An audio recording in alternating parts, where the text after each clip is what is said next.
Hey, Bills Mafia. We know there's only one topic every day. All Bills, all the time. And now Matt Beauvais and Sal Capaccio are going really deep, talking Bills all year long, because it's always game day in Buffalo. From Barbill in Rochester to my basement in Sal, I believe that's your attic. That's correct? I mean, come on. No, this is Studio Capaccio. What are you talking about here? Studio Capaccio. Okay. Studio Capaccio and my basement, not Studio Beauvais, literally walk down the stairs in front of a bookshelf. Thank you, everybody, for watching us and listening to us on another episode of It's Always Game Day at Buffalo. Matt Beauvais, Sal Capaccio here. Before we get anywhere, we want to thank you for those of you who came to Barbill. They came and said hi to us. We took some pictures with people. The turnout, the support was awesome. It was the first time we've done something like that. We really, really appreciated it. We had some great conversations. We had some great wings. And hopefully, Sal, this could be the start of something we do more and more often, because it seems like it was a pretty successful evening. It was great. It was great. I mean, people came by early. They wanted to say hi. They were really awesome just to say hi, to come here, be awesome, and to say like, hey, we don't want to bother you, but don't worry, like, we don't mind being bothered. That's why we do this, for people like you, and to listen to Bills talk and to talk to us about the Buffalo Bills. Matt and I are both, like we always say, we're people. We love being around people. We love our jobs. So thank you so much for coming. It was a great night. And again, down the road, maybe we'll have more of these, maybe these meetups, these greet ups, and maybe we'll do some on location stuff. But in the meantime, and also thanks to Barbill Rochester for hosting us. For Around sure. Absolutely. I think it's like right there where it is. And it's on Empire Boulevard. We'll give them a little love. 1129 Empire Boulevard. Want to head up there, but they did an awesome job, and the food was tremendous, as you would expect. Yeah, those Cajun honey butter barbecue wings, man, they never disappoint. I was really impressed too. I had the lemon pepper wings for the first time, and those were also magnificent. I very much enjoyed that. So that was at the beginning. Before you say anything else, let me say, let's thank Jenna Cottrell, Mike Solana. They both joined us, and then we were joined by our friends Catherine Fitzgerald of the Buffalo News and Elena Getzenberg of ESPN, who came by to say hi and support, and we appreciate that. And much love to all of them. Yes, very cool. Thank you to all four of you for coming. Much appreciated. We've talked a lot on the podcast. We've got some really, really great people on the beat who cover the Bills, and we were lucky for their support. So, like I alluded to at the beginning of the podcast, we are back in Buffalo, and that is because the Bills' next practice on Friday evening is at the stadium in Buffalo. So, what have we learned since we went to Barbill on Monday, and now we're at the end of the week? So that is 1, 2, 3 practices since we were out at Barbill.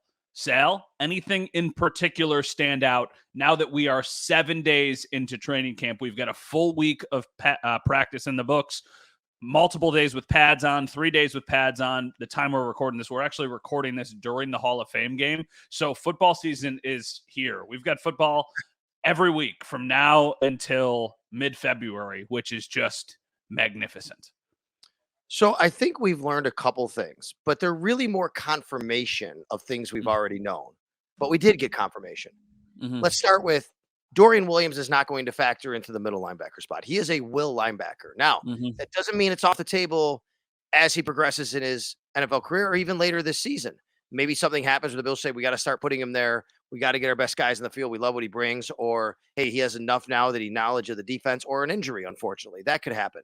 But we know now that Dorian Williams is not training at middle linebacker. The Bills aren't going to put him there. And I'll go back to the draft. When they drafted this kid, I said he screams to me to be more of a will linebacker. And I don't know if they want to really put all that on his plate with the Mike. And there was a lot of pushback. And then the Bills even said, no, we're going to put him at Mike linebacker. And fans said, see, he's a Mike. But I think that is what's happening now. I think what the issue is, if you want to put it that way, I think the reason why he's just a will linebacker is probably because he is a rookie, and you don't want to give him all of this responsibility on his plate where he could just focus on one thing, and that's playing fast at the will linebacker spot, sideline to sideline, because you have already capable guys in the other spot. Maybe later he transitions there. Yeah, and you know what? I think he can be a special teams contributor in the interim. I think that he's still going to find a way onto the field. It feels like they like his athleticism, and they like what he could bring to the table. Learn behind Matt Milano. It's a really good person to learn behind. Doesn't seem like he's going to factor into that competition for who's going to replace Tremaine Edmunds. We also have learned and kind of gotten confirmation that it feels like it's now a two-horse race. We talked a little bit on the last episode about Balin Spector. On Thursday morning, Sean McDermott kind of said, without saying, this is a job for two people, and they're battling for it. And that is Tyrel Dodson and for Terrell Bernard. And the reason he kind of said that was because they have been going through a rotation, and it has been very heavily involving those two people. Balin Spector stepped in for a day, but that was short-lived. I think they wanted to see what he brought to the table. He looked very serviceable in that role. Now, it was a practice, so let's not get overboard here. I still think Balin Spector has a chance of making this team. He made the team last year, so I still think he's got a chance of making the team this year. I would say, though, it is between Tyrel Dodson and it's between Terrell Bernard.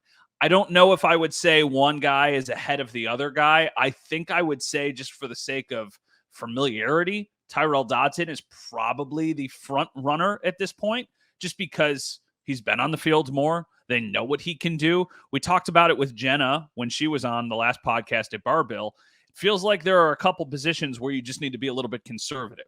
Yeah. That feels like a position where you can be conservative. You can put the conservative player in Tyrel Dodson next to the really high upside player in Matt Milano and probably get by, especially because so much of that position is kind of being the eyes and ears for the defense. It's communicating the message to the defense, and we know because he has been in the system, that should be something he's capable and can handle. I think the other thing we learned on the other side of the ball is there is truly competition going on between O'Cyrus Torrence and Ryan Bates. And as we spoke about at Barbill, Sean McDermott basically confirmed when I asked him about it at the press conference on Thursday. It's unfortunate to say it this way, but it's true. Ryan Bates' flexibility might actually hurt him in this battle. The Bills love Ryan Bates' flexibility. That's why he's going to be on the team. He's super valuable. But his flexibility is so valuable that they may say, hey, we don't want him to pigeonhole him into one spot. We want to have him available at left guard or right guard or center if something happens, and you just plug him in. Then all week he has to kind of know all three spots. Something happened to one of those, he goes in. Whereas if he starts at right guard, something happens to Mitch Morse, he has to move over. Torrance goes in. You're actually changing out two spots. The Bills have traditionally always had a player like that. And McDermott even kind of said it today, right? Which was, yes, that is something that we really value. And everybody wants to start, but it also allows you to stay in this league a long time, which is true. And that would be great for Ryan Bates to have the flexibility to have a long career. It feels like that flexibility ensures you a longer career, but doesn't necessarily ensure you more starts along the way or more money along the way, because you can do a little bit of everything and you can really make a name for yourself over a decade or a decade plus, but maybe you're never quite good enough to completely lock down a starting job for years. So that's just kind of my take on it. I still think he's very much in this. I think they want to see what O'Cyrus Torrence can bring to the table. That competition feels like it might go even longer than some of the other ones. One of the things that McDermott was asked about today, it was actually a question for me, is there like a baseline of, okay, we want to know all of our starters by the second preseason game, for example? And he said, no, they just want to know once they have a decision on one, they'll kind of put a bow on that, and then they'll move on to the next one. It does not have to be like we make the decision for all of these positions at once. It can be, we'll make the decision for middle linebacker in a week. We'll make the decision for cornerback 2 in 3 weeks. We'll make the decision at guard the week before the season. It could be a little bit all over the place. The only other really true competition we haven't talked about so far is cornerback 2. And I feel like that one, there are the most cooks in the kitchen. I feel like there's still a lot of options for the Bills. Dane Jackson, you have been pretty vocal on the podcast saying you think that right now he's probably the front runner. That was a couple days ago, so we'll see if you still feel the same way. I have said multiple times it would be a disappointment if Kaiir Elam doesn't win the job. And then there's Christian Benford, who kind of just continues to put himself into the conversation. I think Dane Jackson in this situation is almost like Levi Wallace. Levi Wallace, they tried to have somebody come in and replace him. And every year he just hung around and was the starting corner opposite Trey, and he was serviceable. I will say, we are recording this after day 7. This is Thursday. Elam had a good day today. Context also matters. Kaiir Elam had an interception on Thursday. It was a pretty blatant hold. It happened right in front of me. It also was on a drill where they were specifically working on fourth downs. So you were throwing the ball no matter what. So you're following along, beat reporters and people who are at Bills practice, and they say, Kaiir Elam with an interception. Yes, sort of, because it looked like a hold from my point. Now, there were refs there. I do not know if the refs called it a holding or if they said it was totally fine. It was still a nice play. He broke in front of a slant route. I think Sherfield was the intended receiver. But there's context here. So it's like, yes, nice play. Kaiir Elam trending up, but not like, oh my goodness, lock him into that spot right now, because we still got a long way to go. I think there's still the most up in the air with this position battle. Ooh, I don't know about most up in the air, but I agree with you, more cooks in the kitchen. Because I think the other ones are still up in the air, I guess. That's why. But I agree with you. It really is up in the air. Like it's close. And I've always said Dane Jackson's only the front runner for what we've talked about. Like they know him, they know his skill set, they know what he brings. It's like McDermott said about, he goes, we know what we can get. We know what Tyrell Dodson is. That's what he said today. And he said, we just, haven't seen it over 17 games. And could that be the guy? That's what you'd have to have there at middle linebacker. Same thing for the rest of the other guys. Dane Jackson, he has, though. Dane Jackson played last year. He played all last year. I want to go back to the interception. See, I thought it was a miscommunication. I'm glad you said that. I didn't realize. Maybe it wasn't miscommunication. What I saw was Josh kind of looking. Maybe Josh was throwing his hands up to say it was a hold, not because it was communication. So I'm glad you brought that context to it. You know what else had an interception? Dane Jackson. That wasn't a hold from what I saw. That was Josh misfiring. And Josh was rolling and overshot his receiver, and Dane did a great job to track it.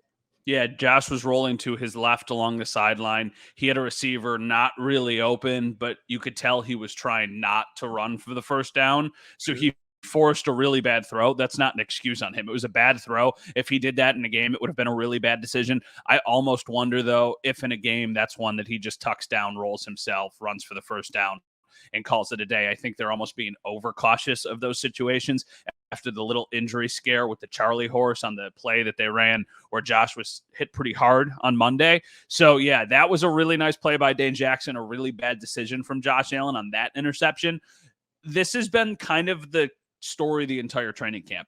There are good days for the offense and then bad days for the offense and good days for the defense. Then there's a really good day for the defense, and it's just back and forth. And I think that's honestly a good sign. I think it would probably be a bit concerning at this point if there was a clear-cut dominant side of the ball. And it's not because the Bills have a really good offense and they should have a really good defense this year. I think they're going to be above average or top of the league in really both of those sides. But, it would be a bit concerning. This is the sign of a good team. Some days the offense looks better. Some days the defense looks better. Day 7, I would say the offense started better. The defense finished a little bit better. That happens. Yeah. But in those 11-on-11 drills with pads on, there's a lot to like. There's some really, really nice plays. Top of the list. I mean, Kincaid. I mean, Diggs is still Stephon Diggs, right? Well, Sean McDermott always says iron sharpens iron. I think that's what you're seeing on a daily basis out of Bills camp. So real quick, before we move on to something else, let me ask you, after the 2 interceptions, you had also one from Jordan Poyer the other day. Also, I mean, Josh has thrown some picks. Any concern there? There's people, we tweet out picks, and you're right. We tweet out there were picks, not pictures.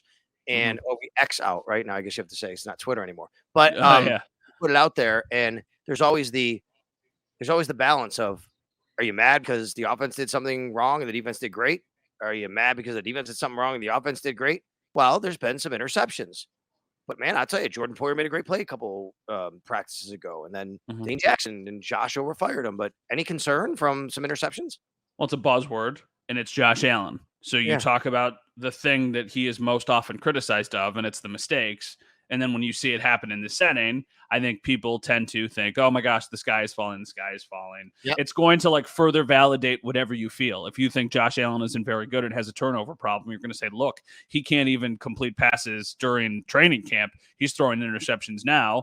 If you think that Josh Allen is the best quarterback in the NFL, you're going to say it's training camp. What are you talking about? I am closer to that than I am to its turnover problem, because I think now is the time you try stuff. I think now is the time you try and force throw to the sideline that ultimately gets intercepted by Dane Jackson. I think now is the time where you try and figure out your timing on a slant when Trent Sherfield, and then maybe there's a holding, but whatever happens, it's intercepted by Kaiir Elam. Try those things now. Don't try those in a game when it's the actual regular season. See what you can get away with. So no, I'm not overly concerned, but I will say every year he's got something that he works on. Last year it was putting his receivers in a position where they could get more yards after contact. This year he has said it's about playing smarter situational football. So they are putting an emphasis on protecting the football and not shooting themselves in the foot as many times as they did last year. So that needs to be an area where they're a little bit cleaner. Not a little bit cleaner, I would say significantly cleaner. I think the baseline in my head for Josh Allen, what did he have, 15 interceptions last year? Do you know off the top of your head? Take a look at that. You look that up. I can look that up. But I would say 10 is too low because of the way he plays, and I'm totally okay with that number. I would say 11 and a half should be his over-under. He had 15. He had 14 interceptions last year. He had 15 the year before. I would say going into this season, thank you, Lucas. He just messaged us 14 picks. I would say 11 and a half. That should be the over-under for interceptions for him this year. Yeah, I mean, as of right now, I'm not too concerned about that. I mean, obviously you want as few as possible, but I agree with you that I'm not concerned about it. We have a body of work here that the guy was one of the top MVP candidates over the last 3 years. So I'm not really worried. Kidding. A few interceptions in training camp. But I am a little maybe just wondering about some guys. So let's talk about some guys that haven't really popped the way maybe we had expected or hoped. Sal Capaccio, Matt Bove. It's always Game Day Buffalo, WGR Sports Radio 550, WKBW TV, Channel 7 TV in Buffalo. Want to thank everybody for coming aboard. Audio, video. Matt, our Barbill podcast on the video side of things. Folks, we're doing video all the time, in case you don't know that. At Sal Sports on YouTube. Close to 8,000 views in a couple of days, man. Loving it. It's great.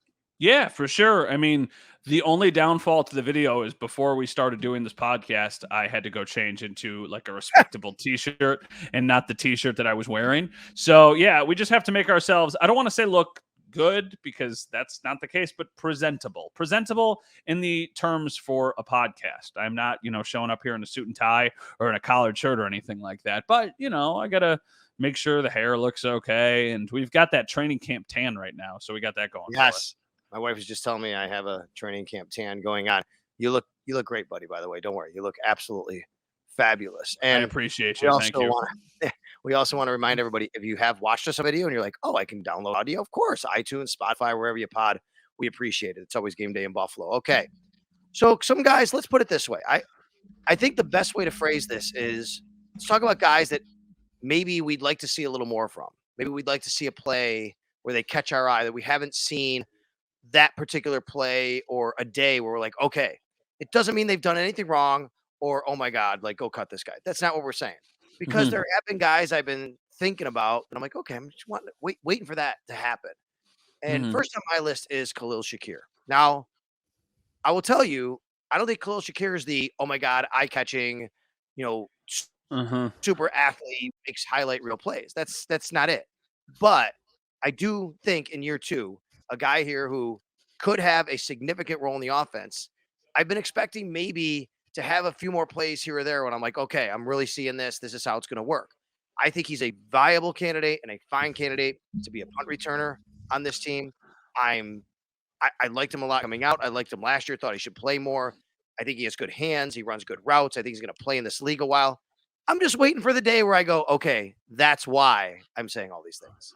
I think that Khalil Shakir is an interesting person to bring up because I still have increased expectations going into the season.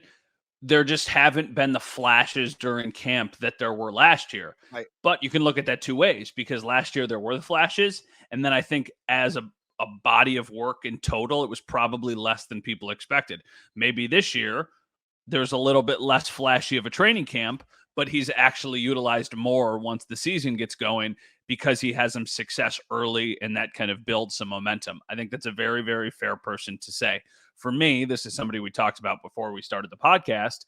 Damian Harris was the first name that came to mind when we started having this conversation, just because I have said I thought Damian Harris was going to get a pretty substantial role in this offense. And now I don't even know who's going to have more touches, Damian Harris or Latavius Murray. I think it'll be Damian Harris. I do. But I think there'll be a pretty sizable gap between James Cook touches and then Damian Harris and Latavius Murray. I think going into training camp, I would have said James Cook and Damian Harris are in kind of one bucket, and then Nyheim Hines and Latavius Murray are kind of in another bucket. Now I think, obviously, we know about the Nyheim Hines stuff. Now I think it's James Cook is in one bucket, and then Harris and Murray are in the other one. So I still think Damian Harris is this team's short yard running back. It's 3rd and 2, and you need a first down. I think you're handing it to Damian Harris. I still think that he's going to get. You don't think so? No. It's funny you say that because I think it could go either way. I agree with everything you said, but I don't think it has to be Damian Harris as a short yardage guy. I think Latavius Murray can still handle that because he's a big dude. Dude, he's huge. Damian Harris was standing next to Josh Allen the other day, and I'm looking at both of them, and I'm like, I don't even know which one is bigger. Latavius Murray looks like he's playing the wrong position. He looks like he should be a Yes. He looks like he should be on the edge, and he should be getting after the quarterback. So I still think he's got some gas left in the tank. I am not writing off Damian Harris. I think this might be the most predictable position to predict on the 53-man roster.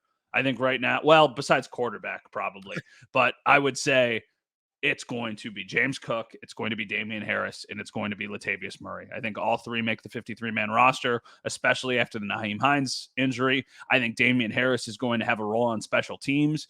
I don't think they'll ask him to do everything that Taiwan did, but I think they're going to ask him to try and do some of those things. Latavius Murray, I don't think is playing special teams, even though he's huge. I just don't think that's happening. No, and James Cook isn't playing special teams either. So that leaves it to Damian Harris. I think he'll be willing to do it. I just maybe 2 weeks ago thought he would be more featured in the offense than I now think he will be. So I want to take this back into Latavius Murray. I wrote about him in my Thursday recap at WGR550.com. He really has been popping for me. And I agree with you that Damian Harris hasn't. But I don't think that's Damian Harris' style. Damian Harris is that guy that, I mean, we saw the long run Monday Night Football and the win store, against the Bills when he was with the Patriots. He can do that. But his style is really what you said. It's short yardage, just power. That's where he's going to be used. But man, every time I look up, Latavius Murray's doing something where he looks good and he's running, and you're like, you don't want to get in front of that. Matt, do you know he is the oldest running back in the NFL? Latavius Murray is? He is 33 years old. There is nobody older on an NFL roster playing that position.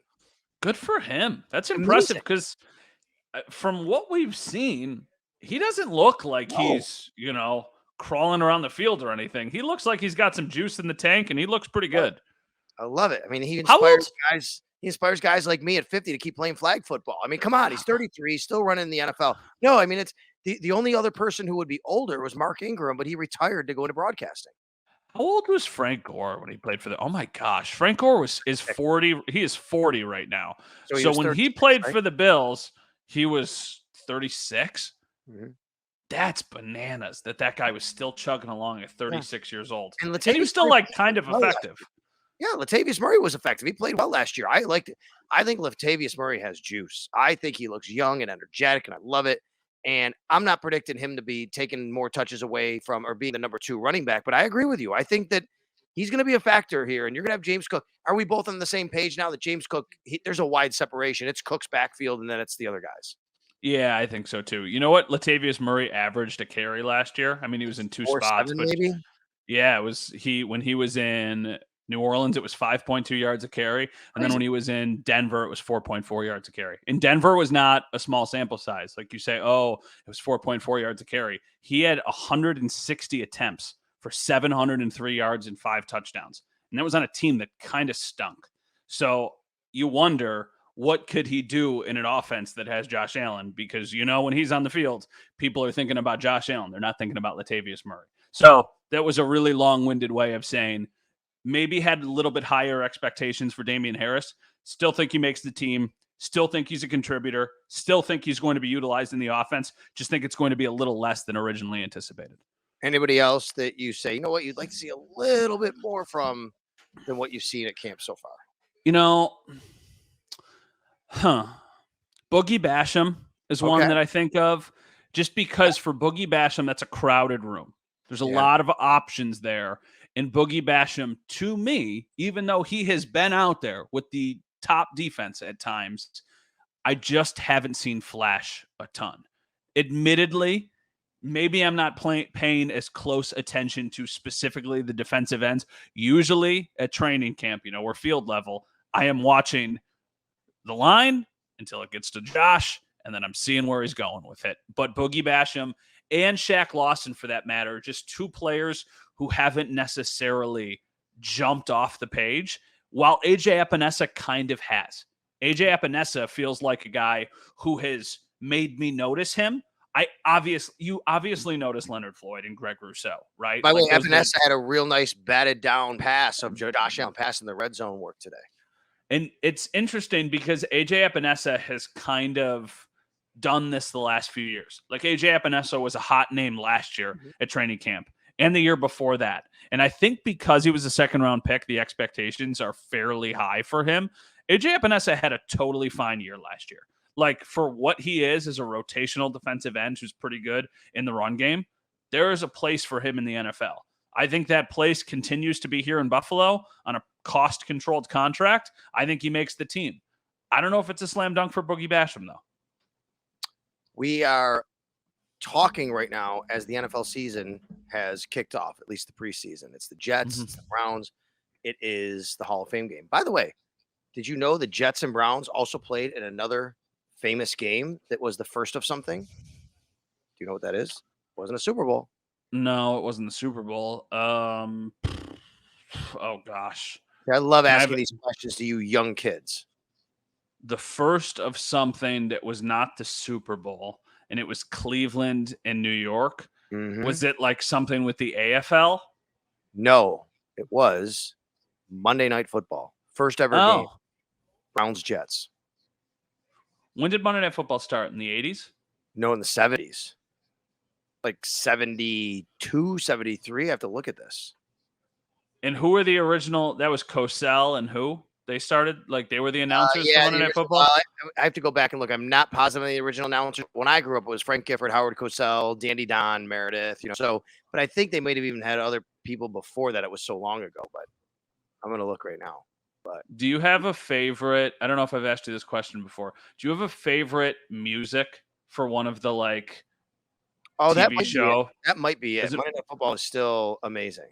I love Monday Night Football too. I think the consensus, most people like CBS more, or they like Fox more.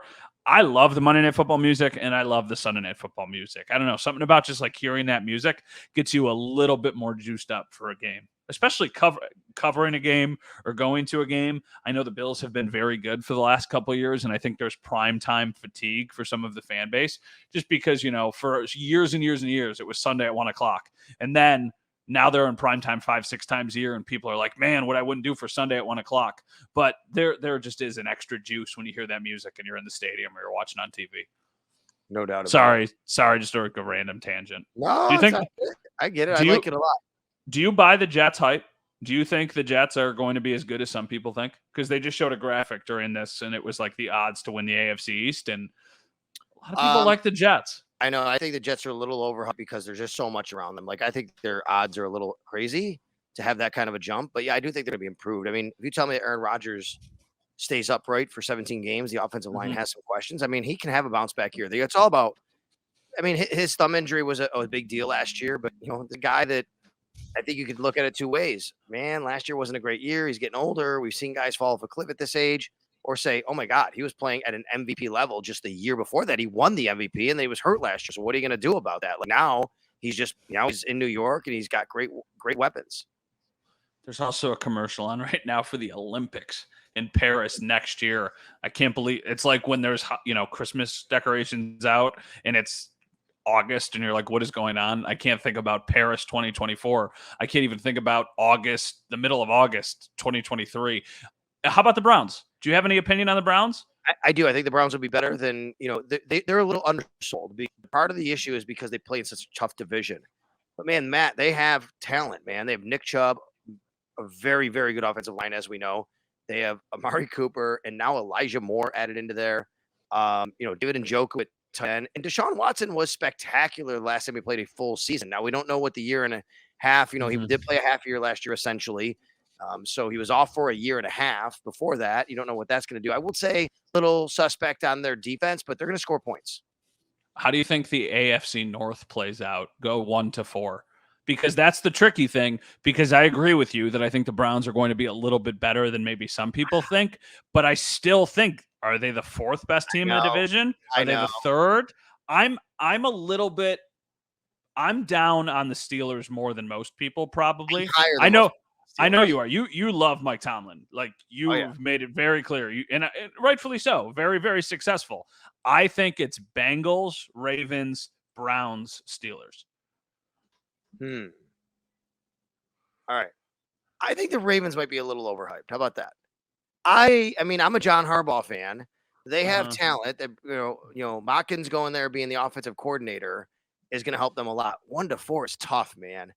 I'm going to say Cincy. You know, I think I'll go. I want to put Baltimore second. I don't know, though. I think Pittsburgh could be second. Pittsburgh. Now, I've been saying this all about Cleveland, but their defense might not hold up. So I'll say Pittsburgh, Baltimore, Cleveland. But I think it's all really good division. It's like the AFC East. Yeah. Okay. I think Cleveland's like New England, right? I mean, they're right in the same bucket. They're not a bad team. They're going to play well, but man, they're in a tough division. Why don't we just do this because we're doing it? AFC West, go 1-4. Because I'll go if you want me to go. It's the Chiefs one. It's the Chiefs one. To me, it's the Chargers 2. It's the Broncos 3. It's the Raiders 4. I think though some people might put the Broncos ahead of the Chargers this year. They might. I agree with that. I think that Sean Payton is trying to reset a little bit in that organization. It's always a bit of a change, and I'm not positive that Russell Wilson can be fixed after what I saw last year. So I'm not going to put them number 2. I think the Chargers are still second most talented, and they'll probably be number 2. But I understand that thought, and the Raiders just are not going to be good. The Raiders might be the worst team in the NFL next year. All right, and let's just finish it with AFC South. We'll do an entire episode on the AFC East, but the AFC South, it's the Jags one. Not what we planned. It's okay, it's good. I love it. Right? What you got? Jags first? Jags first. Second, I don't know, the Niagara Wheatfield Falcons varsity football team. I don't know who comes after the Jags. Is there a clear-cut number 2 there? It feels like they're all... To me, Tennessee does now with the addition of Hopkins. They still have Tannehill. They still have Derrick Henry. They're so weird. Yeah, their Titans are so weird to me. I don't think they're a great team, but the other 2 teams are not as good as them. Okay, so let's go Jags, Titans. Then for me, it's probably Colts, Texans. I'm going to go Texans, Colts. I think Anthony Richardson, rookie quarterback, recent. Now I know CJ Stroud, but I like DeMeco Ryans, the head coach, what they're doing there. I'm gonna think the Houston Texans are gonna be the third team in the Colts, rounded out, especially if Jonathan Taylor doesn't play for them. Give me a sleeper team in the NFL, and then I'll give you. It could be AFC or NFC in the entire NFL that you think is going to surprise people this year. I have one if you want me to start. Oh, you go ahead then. If you have one in mind. I think the Saints. Okay. I think the Saints could be good this year. I think they've got a strong defense. I like Derek Carr more than some people. I think Olave is sick.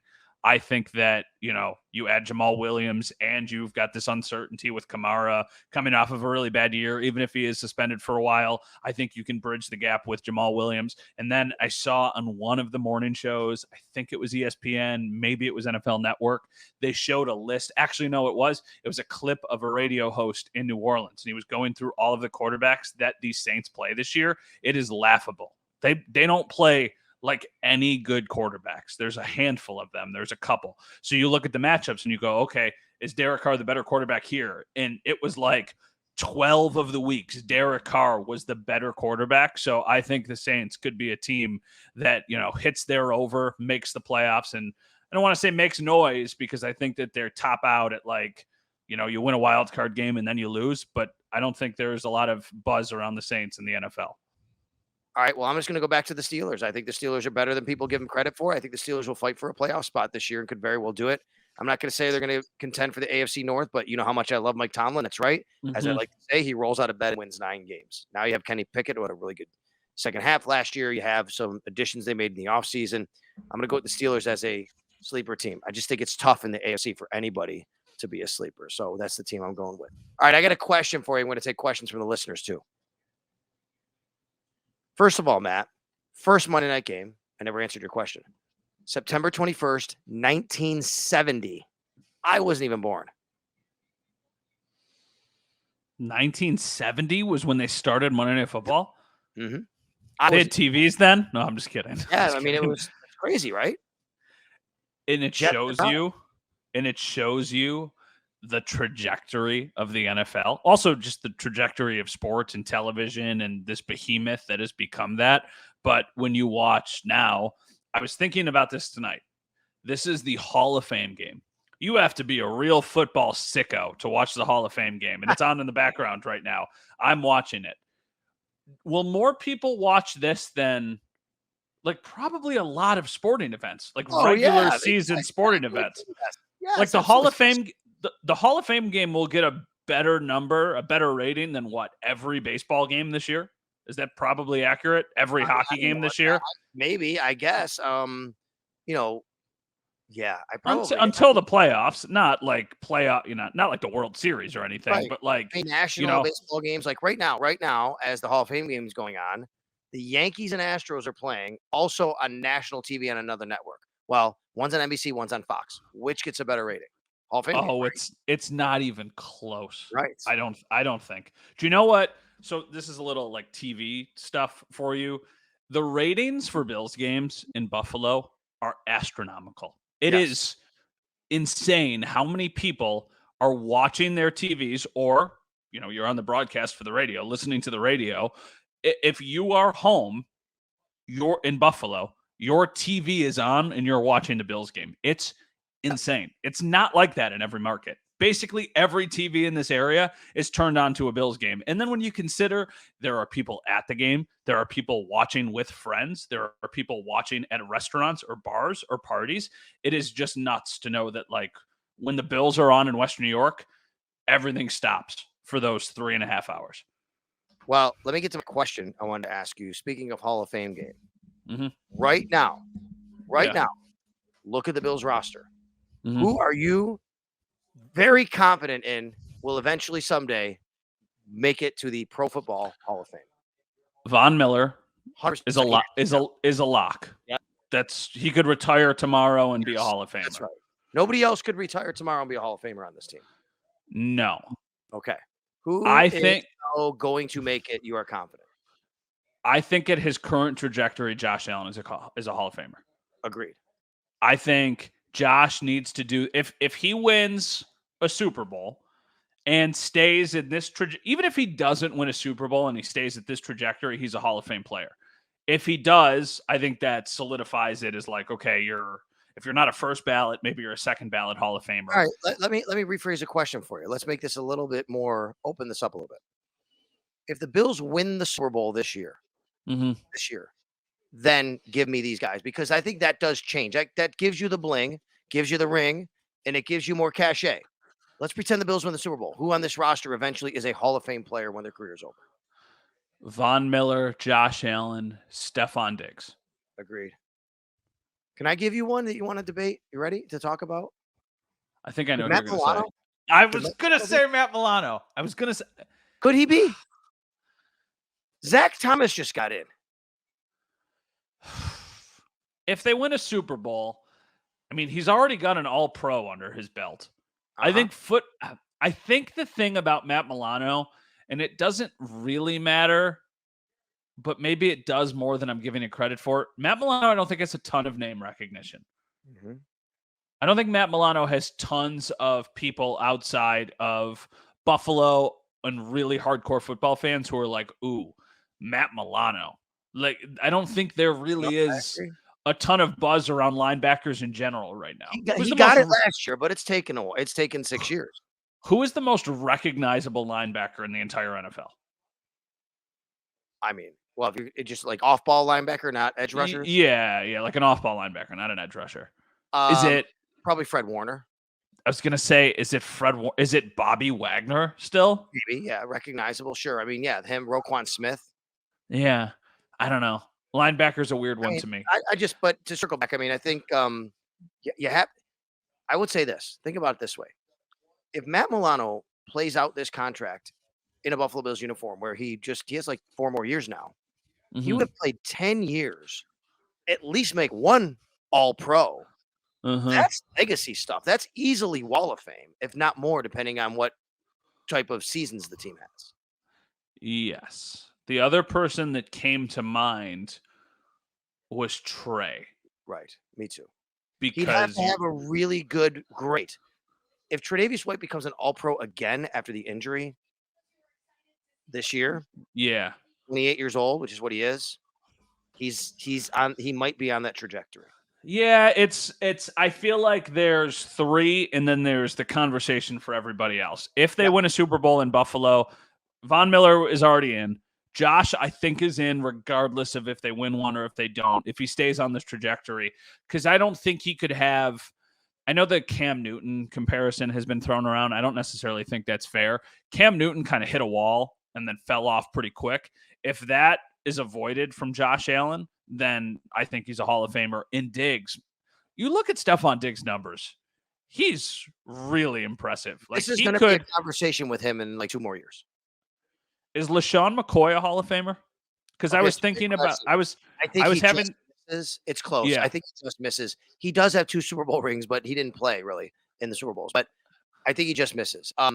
It's funny. He's right there. He's like a little below the cut line. I'm okay with him not getting in. I'm not okay with the guy who went to the same high school and played on the same pro team as him in the Philadelphia Eagles, Ricky Watters, not being in. Ricky Watters, get Ricky Watters in the Hall of Fame, people, okay?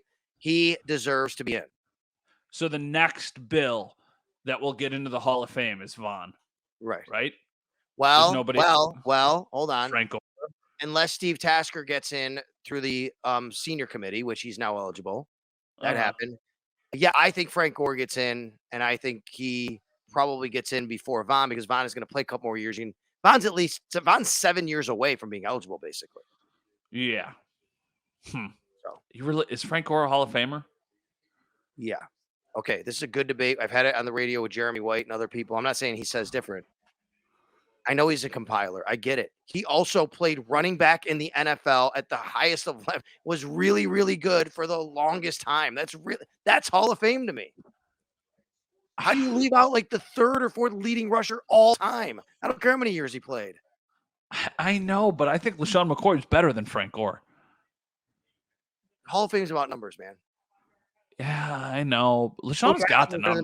He's not in. Bo Jackson isn't? Of course not. He played like 3 seasons in the NFL. Yeah. You think Bo Jackson was better than that? I never watched Bo Jackson play. Greatest running back who ever played. He just never played enough because he got hurt. Yeah. Did he play baseball or football longer? Do you know? He played baseball longer, played football later, but Frank Gore, yes, I've had this debate with people before. I can't get off it. Frank Gore is how can you consciously, Matt, you're in that room, right? I'm just going to walk into you and say, he's the 3rd leading rusher in NFL history. Yeah. How do you not put him in? Yeah, you're probably right. All right, you want to answer some Twitter questions? What are they called? X questions? You go ahead. Yep. What do you got for me? You know the things on the social media app. All right, this one. Favorite throwback jerseys. You got one that you would like to give a shout out to? It doesn't have to be football. It could be anything. Favorite throwback jerseys. I think, the Chargers already have great jerseys, but the throwbacks are really good as well. Yeah. Favorite throwback. I don't know. There's a lot of really good ones. What do you like? In hockey? Buccaneers, maybe. The Buccaneers. Yeah, the creamsicles. That's a good one. Yeah. In hockey, I love the Anaheim Mighty Ducks. I think those should be their jerseys forever. In football, I really like the creamsicle jerseys, but I will say I also love the old Seahawks jerseys, the jerseys that they used to wear. I think those are super clean. I have a gripe though that I want to make very clear here.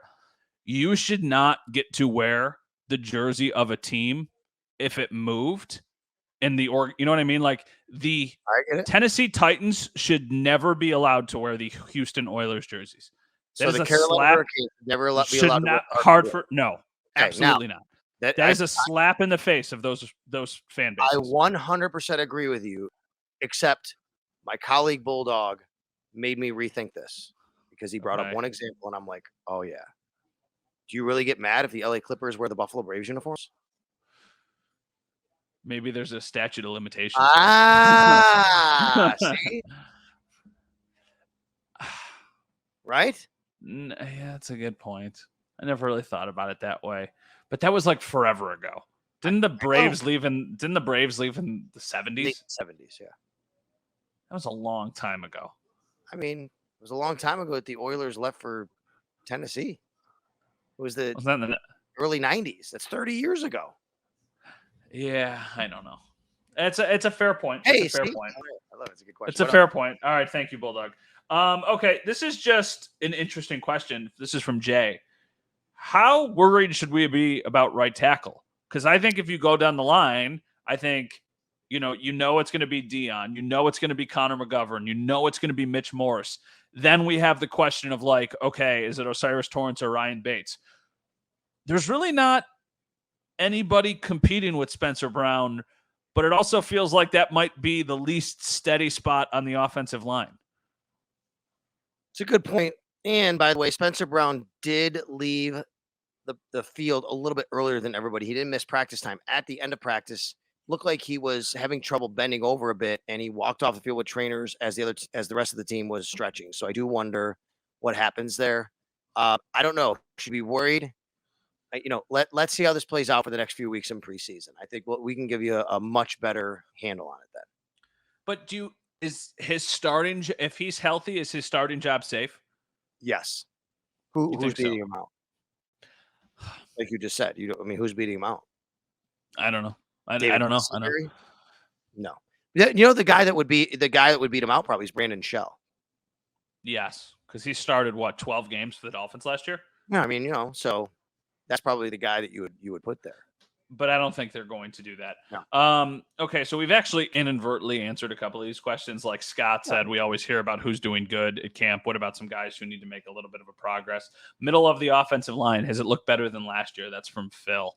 I think so. I think Connor McGovern looks like an improvement, and I think that regardless of Bates or Torrance, that will also be a step up. So I think the middle of the line looks better. I also think the middle of the line will look better if the bookends of the line look better. And I'm anticipating a better year from Deion Dawkins. And I'm anticipating a better year from Spencer Brown on the right side too, because I think there's only room to go but up, especially there. Yeah, I agree with you. That McGovern has kind of solidified that. And hey, if Osiris Torrance, I've been saying on the radio, if he wins the job, it might be more of an indictment on everybody else. Maybe not. I'll tell you, I did watch a really interesting rep between Poona Ford and Osiris Torrance at practice on Thursday. And Poona is so strong. He got low and he got under him. So he drove Osiris Torrance back. You don't want to see that. But to Torrance's credit, he never got disengaged. He stayed on him. He didn't allow him to go over. He was getting beat. He was getting pushed back. That's veteran, rookie, really strong guy. So I'll give him credit there. And I like that he was able to kind of hold that side of his ground. Meaning he wasn't holding his ground. He wasn't anchored, but he was getting pushed back. But he never allowed Poona to disengage. He kind of stayed with him and stayed in front of him. So I guess I like that.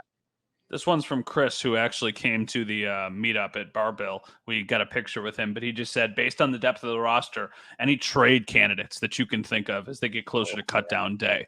I like that question. This is a good question for maybe later, like a few weeks from now, but I love it because I think there's a few, man, right? You brought up Boogie Basham. Like, look at the end. Boogie Basham, AJ Epinesa, Shaq Lawson. I don't think you'd get anything from Shaq. But Boogie and AJ, right? They'd be on. Yep. Boogie, AJ. Yeah.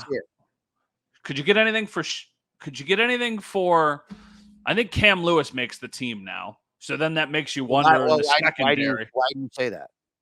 That I think Cam Lewis makes the team? Yes. He's been all over the place. They use him everywhere. Everywhere. They do. He's very versatile. I think the numbers are challenging there, though. I do, too. How many? Because they're going to keep, 4 safeties and 5 corners? Yes. Where do you find? No. You got to go 6 deep to get to Saran Neal, and he's making it. Okay, so your safeties, 7th corner.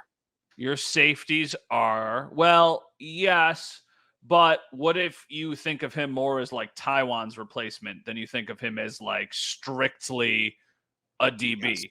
Yes. Because that's his only way. But they're using him everywhere. I think. Here's the reason why I think it's hard to think of him that way. Because there's other guys like Justin Shorter to me who could be Taiwan's replacement. Yeah, you're probably right. I think you can get Cam to the practice squad easier than you can get Justin Shorter to the practice squad. I don't think he's subject to waivers anymore anyway. I think we really Okay. isn't he been 4 years now, Cam Lewis? Has it really been that long for Cam Lewis? He's been in the league 4 years. He wouldn't be subject to waivers. But you make a good point because I'll say, you don't think the New York Giants would love to have Cam Lewis? Yeah, they'll take anybody. They'll take anybody. And okay, so safeties, right? Micah, Jordan, Taylor Rapp, DeMar Hamlin. Okay. Then you go to cornerbacks, and it's Trey, Dane, Kyer, Benford, Cam. You putting Saran there? Saran's a corner. Saran Neal is on this team. He is a major special teams player, and he's a guy that can be. I think Saran Neal could be still a Buffalo nickel kind of guy, big nickel.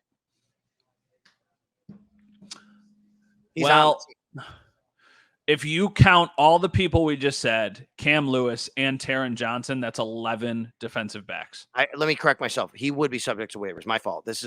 He's going into his 4th year. Okay. The Giants might claim him. They might not.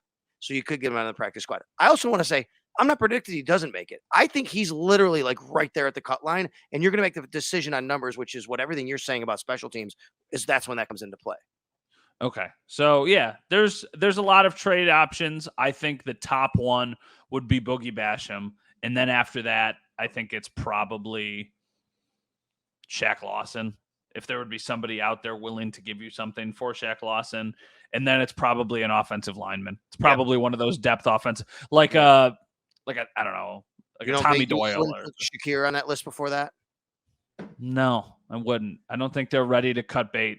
I don't think so either. But if we're talking about guys who could potentially be like, hey, we got to make a spot here. We got a guy with value. Yeah, it's a good point, but I don't think that they'll do it. No, I think they really like right. No, exactly. Okay, this is our last question. I had it queued up here. Oh, okay. Just how much more fun is training camp now than it was a couple of years ago when EJ Manuel was the cornerback, and just like how different the vibe is. I mean, we've been out there every single day. Every single day it's packed. Every single day there's tons of energy. Every single day you get a legitimate battle between the offense and defense. I think for everybody involved, it's more fun. I think it's the atmosphere at Bills training camp is awesome. And I've only been to a handful of training camps. Like I was there when they did the joint practices with the Steelers. I was there when they did the joint practices with the Panthers. So I've kind of seen that stuff. I've got other friends who work in other markets around the NFL and who have also spent time in Buffalo. And they're like, it's night and day, the Bills compared to some of the other training camps. But yeah, it's way more fun. I think it's a really, really cool place to be. It's a really cool setting. And even though it's a bit inconvenient for, us driving back and forth to Rochester, I really like that they do it in Rochester still. I think that's really, really cool. I think training camp is always fun because it's a new season and you have a lot of different things you want to see and people you talk to, all that kind of stuff. There's no doubt about it. It's just more fun, I think, covering a really good team. Whether it's training camp, regular season, training camp was always fun to me because it was the start of a new NFL season. I love football. But yeah, you always had the hope of, could this team be okay? Like, who's the quarterback? Now it's, all right, they're really good, man. You're coming out here, you're watching the team. They're buttoned up. They know what they're doing. So no doubt. And training camp's been fun this year with all the people we've seen say hello to us out there. We're hanging out at night. We're going to Barbill. We're doing things like that. So no doubt about it. Matt, before we head on out of here, we need to take a second to thank our producer, Lucas Buckley. Lucas has been with us from the start.